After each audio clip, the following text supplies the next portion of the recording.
And what you're going to do is you're going to take every other one, flip it.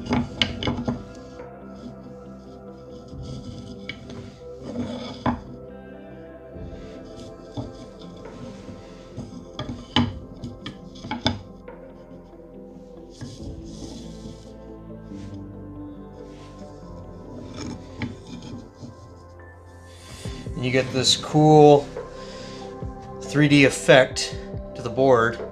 As you can see, it's a 3D checkered board. So just every other one you flip,